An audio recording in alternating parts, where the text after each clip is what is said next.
Hey gang, so this is a really kind of a fun video because not only am I reviewing the JMEB Peak slider by JMEB Manufacturing, but I'm also going to be giving it away. So I'm going to do a full review. The guys over at JMEB Manufacturing sent this to me, asked me to give it a completely honest, unbiased review, which I did. Now, to be fair, to be honest to you, I sort of wrote down all of my, the things I liked, the things I didn't like, the things that I was just curious about, and I sent it to them first, and I just said, listen, here's what I'm going to be saying about it. I'm not going to change my mind, regardless of your sort of your response to my feedback, but I'd like to give you a chance to kind of answer it, to sort of respond to it, so that maybe I can balance out my review with some information that you have that maybe I don't know about. So I think that's kind of a fair way to go about a review sometimes. So yeah, so they did. I gave my feedback. They were super open to it, super open to all the negative stuff. There was no pushback. They're like, yeah, we get it. We understand. Here are our points, but we completely kind of agree with some of your findings, at least based on somebody using it for the first time. So all that to say, we're gonna walk through the review, and then what I want are subscribers or people to subscribe. If you subscribe to the channel and just mark in the comments I'll put your name in the draw, and then Thursday I will draw the name, draw the number, and then I'll ship it out. The only thing is, I just want you to pay for the shipping, because shipping can kind of suck sometimes. So we'll talk about that. But yeah, so here it is, JMEB slider. This thing is actually pretty wild. So let's get into it. Remember, subscribe for the contest. Mark yourself as in, and then on Thursday, where I wrote it down here, Thursday, June 22nd, I'll post another video with the results, and then whoever wins can contact me. We'll figure out the shipping, and I'll send it out right away. Okay, let's get to it. Let's go.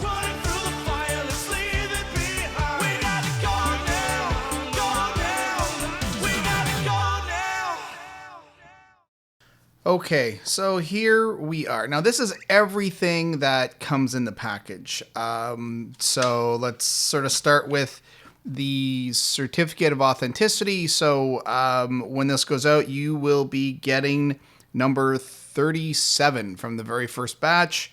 It's got some cool kind of seals. I actually like all the extra info you get. I don't see that with a lot of other sort of sliders and fidgets out there. So right off the bat, you know, points guys for this kind of information. This is pretty cool, and it just sort of makes it feel like it's a better, higher quality product when you've got all of this on it. So I'm gonna take that out of the way. We got some cool stickers. These are pretty neat. So if you're a sticker person, here you go. Some prop money. This is, I mean, this is kind of a fun thing to throw in there. Not sure what I'd do with it, but, or actually not sure what you're going to do with it, but here you go. It's got their stamps all over it. Prop money, more of their stamps here. It's just kind of a fun thing to throw in. And again, more stickers, and also 2 sets of what they call the detent ball. Now this, you're going to see in a minute, is kind of critical to this slider. So we've got 1, 2, 3, 4, 5. So 5, and they actually sent an extra pack. Now up until this point, I haven't lost the ball. I haven't sort of even needed to switch something out, but it's nice to know they're there. Okay, let's just get down to it, because this is what everybody wants to see. So here is the JMEB Peak slider. Now, Peak means this is the material that it's made out of. Peak is kind of I guess, sort of a harder type plastic. And I'm going to start right off the bat with the things I don't like about it, or at least sort of the negative impressions I had. Because when we open something up, we have an immediate response, right? Everybody, you open up the package, you put it in your hand, you start playing with it, and you either love it right away, or there's things that bother you, or you hate it right away. Now, I absolutely did not hate this, but there were some things where I kind of picked up and I went, not sure about, a couple of these areas. So I want to get those out of the way first, and then we'll talk about the positives. So not a ton of negatives. There are some things with finish. Now, this is also the first, this is their first product, right? Like, this is V1, basically. So I know that these were kind of a limited run. And once that first run, I guess, sells out, that's when they're going to kind of address, well, do we update the design? Was it good enough that nobody else really kind of had any issues with it, which is possible. So you kind of have to balance, the squeaky wheels versus, well, listen, if the majority of people liked it, then there's nothing we have to worry about changing. So these are the things that I personally would like to see changed. I'm not crazy about seeing these screws. I don't like seeing hardware like this on the outside. I much prefer seeing it on the inside. So that's the first thing. I would have loved to have seen these screws covered up. Now I know that that's a cost issue and stuff, especially for product V1. But again, these are just my initial reactions, and you may have similar reactions. So I just want to kind of voice them out now. So the screws, not crazy about seeing the screws. This metal plate going through is kind of cool. Again, I don't really like this, these cutouts, these kind of teeth cutouts here. These are, I guess, designed for grip, which I understand. So there's functionality behind it.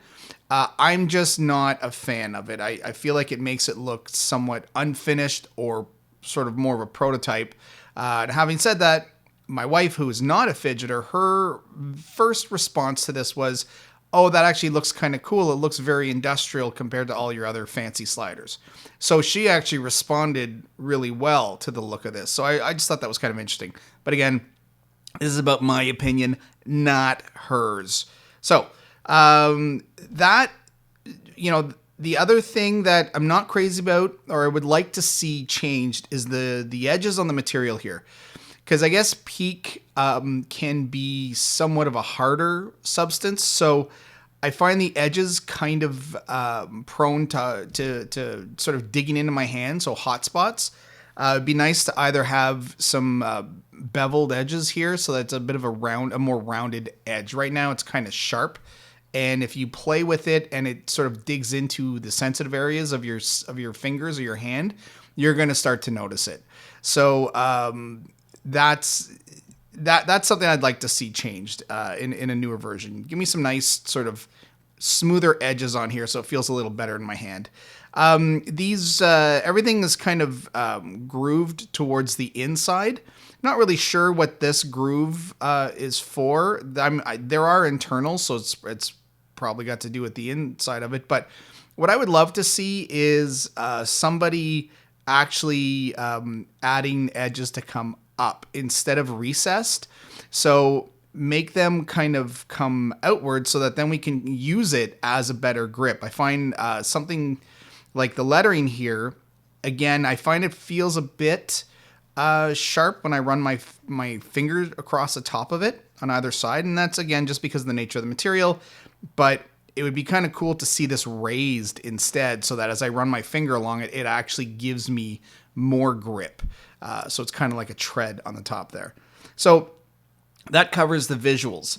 Now, when I pick this up, and this is what everybody's going to do when they pick it up, the first thing you do is you want to click. I will say this is not a loud click. So if you are looking for something, if you're the type of person that likes a loud, snappy click, this is probably not for you. It has clicks, but I did find them somewhat inconsistent. And there is kind of a reason for that, which we'll look at the insides in a second, or not the insides, but inside the track. So you're not going to get that sort of really satisfying 3-click. It is kind of a 3-clicker in the sense that it has 3 positions. It moves up, and then it can move down 3 positions. But you're not going to get that snappy click. That's not what this is. But again, I didn't really quite understand what this was until I played with it for a bit. So, is it a clicker? Sort of. Kind of a soft, I call it like a muddy click. Now, you can also go up and you can rotate it down. You can push up and you can rotate it. Now, these are the initial moves that I think most of us would try when we first get this thing. And just doing that, I wasn't crazy about it. I have to admit, at first I picked this up, I started playing with it, and I thought, well, it's kind of unstructured. I don't really know what's going on. And it felt a bit, here, I'll zoom in. It felt a little bit loose to me. Like I didn't really know where I was going with it. So at first, my initial reaction was, I don't like this. And I set it aside, and that was after having played with it for a little while. So I put it aside, and then in the evening, I went and sat down with my wife and watched TV, and thought, well, you know what, I'll just sort of pick it up. And then next thing I know, I had been playing with this thing for probably a couple hours without even noticing. I just had no clue that that it was even still in my hand by the time the night was over. So then I thought, okay, so there's something more to this, and there must have been something I was missing when I first opened it up and first started playing with it. So cosmetics aside, because I am a cosmetics guy, meaning like I like visuals. I'm a designer. I want to see things look pretty, but I had to look past that. The traditional 3-click is something else I had to look past. And you'll notice here too, I was trying to, when I push it from the top, you can't move this thing, it is really tough. So you have to move it from the bottom like this. Now, once I started playing and I just wasn't thinking, here, let's zoom out again. Sorry, I know sometimes it's a bit tough. I want to show you close-ups. I want to show you wides. So all of a sudden, I realized that I was using this thing and just mashing it around, and it always came back to the first position. And I couldn't really understand how or why until I opened it up. Because I don't always open something up right away. Sometimes I just grab it, I want to play with it and see how it responds. So let's look at the inside and see what's actually happening here. So we've got magnets all around the edges and magnets on this inside track. And what happens is this ball acts as the pivot. They call it a detent. So you can see the ball snaps to 4 different positions. So what this actually is a pivot slider with a moving pivot. And that kind of blew my mind a little bit because most pivot sliders have a fixed pivot. So, you know, the MOT rhythm or the MOT rhythm or whatever, all these things like, yeah, you can move them, you can kind of crunch them around and put them into different positions, but that pivot is always fixed. But these guys actually came up with a way to move the pivot. And the magnet actually holds the pivot in place. Now it's not solid like it's not going to move. But in this case, the pivot is moved up to its top position. But as I rotate it, I can actually move the pivot down. So now the pivot is in the second position. Now it's in the third position. Now it's in the first, I guess. You know, let's call it 1, 2, 3, 4. So what happens is you have this really kind of free-flowing movement to it, but it doesn't separate because the pivot is still in there. So it's almost the kind of the perfect mindless fidget I found after a while. This kind of reminds me of like playing with beans or playing with like magnetic balls. Like actually here, hold on a second. So on a cottage trip once, I was out with my family and we stopped at the store and they make these, they sell these magnetic balls. And I guess up in the area where our cottage is, they're known for lots of magnetic rock. And so they harvest the magnets and they kind of make these things out of them. So if you've just got kind of a bunch of, sorry, I know it's really loud, but these magnetic balls that you can just kind of play with, right? You have this sort of this free form flowing movement. And I would assume it's the same with the beans. I don't have any beans, but I mean, I get it. It's the same thing. So this is actually that.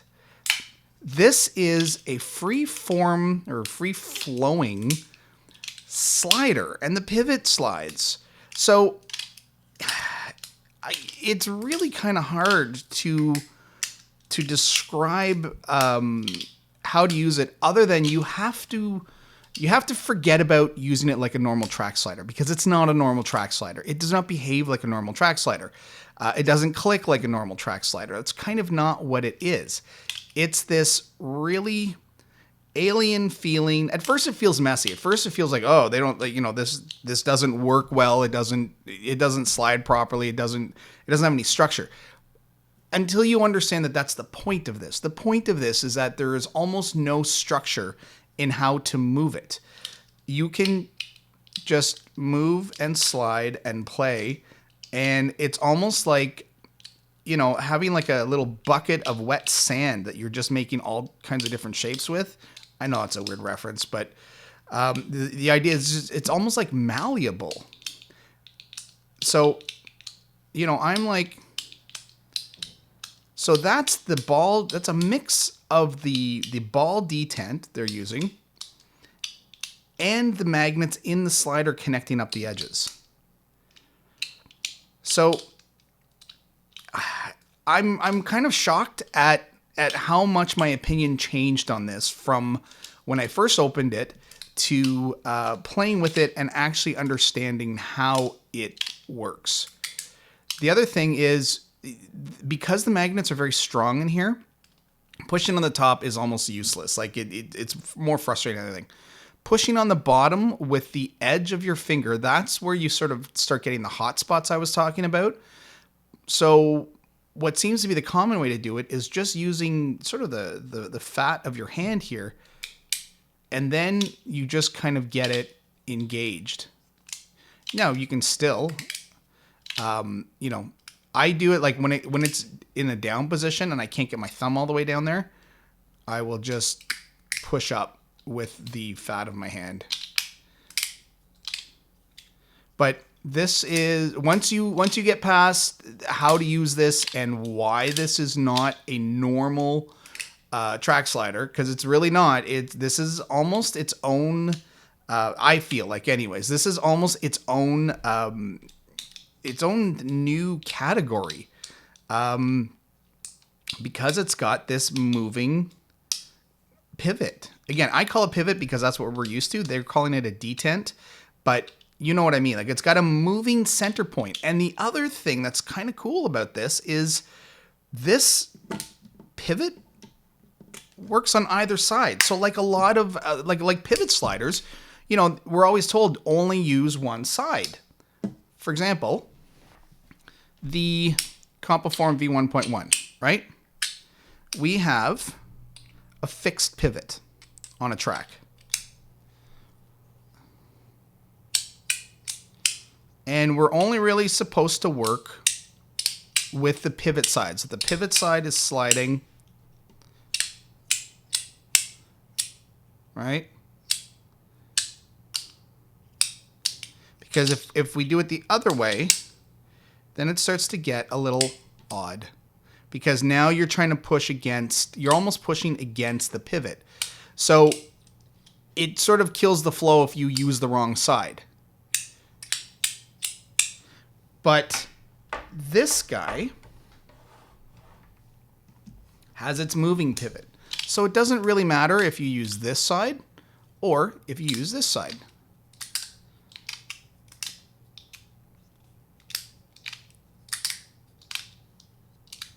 And the magnets are so strong in it that you can actually kind of separate, and it really does just kind of pop back. And what's interesting about these, and this might be a plus or minus for some of you, but it's quite thick.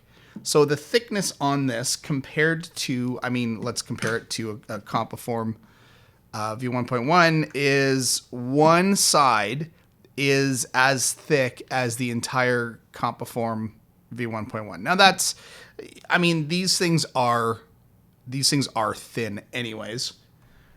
We can compare it to a Magnus slider. So compared to a Magnus slider,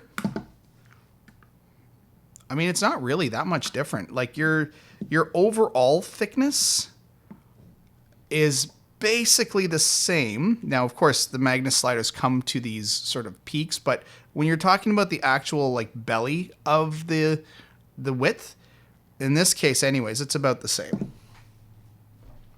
The NJT coin, yeah, it's about twice the width of an NJT coin. Okay. So here, you want me to measure it? Fine, I'll measure it. Okay, so in millimeters, we're at 17.5. So for both sides together. That's thickness. Width, about 25. Yeah, 25. And length, about 44 millimeters. So that's roughly. Okay? You want to do that in inches for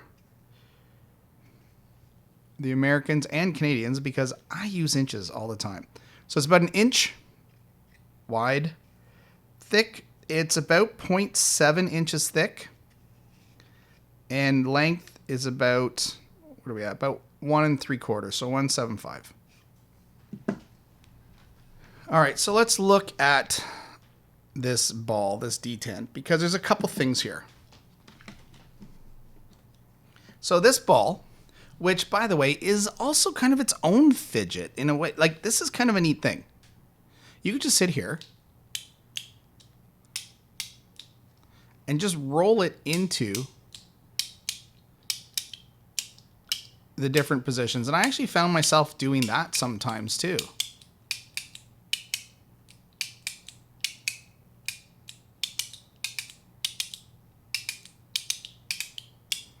And one of the things I'd love to see is an accessory, like a cap that you could put over the ball and then just use it as like a track clicker. That would be pretty neat. That would actually be a fun little addition. So guys, think about it. Think about it. Little cap, little button right on top here that you could just lay over top, little magnetic button, and you could just slide up and down. Because sometimes you just want that. Now, the other thing that they did mention is if you want to go to more of a traditional sort of a 2-click just track slider,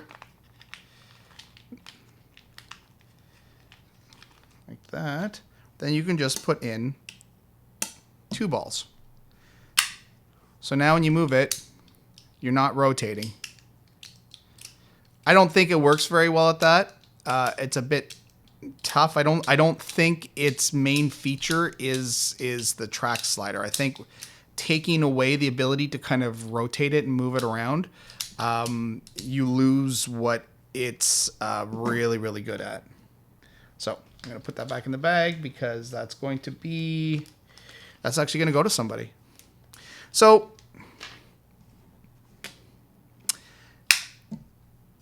that's it. That's kind of the short and sweet of this. Oh, the other thing is cost. Now, I do find the cost is a bit high on this. It's $240 right now. I don't know if I'd want to pay that for. I mean, that to me, that's a pretty premium range for some of the sliders. And again, that's my personal opinion on it. That's not to say that that's what they should do.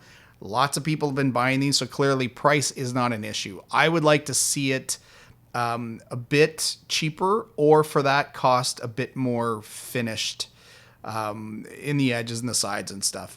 But overall, I think this is a pretty cool fidget. Again, don't go by your first impression. When you first get it, you may or may not, but you may sort of look at it and go, "What the hell is this? This is way too messy." But you have to kind of give in to the mess, give in to kind of this chaotic perfection in a way. And from looking at the site, I mean, a lot of people are already quite happy with it. So it just goes to show you, right, that everybody has a different opinion. Everybody's taste varies. So what I may not like in this, other people may love, and some of the positives I've pointed out may be negatives for other people. So really, I'm just trying to give you my opinion on it, and hopefully there's some insight, but also maybe you want to check it out for yourself. Pick one up, and I'm sure you could probably sell it, because these are going to be pretty. I think these are going to be pretty rare right now, because it's a fairly small run. So again, let's go back to the giveaway.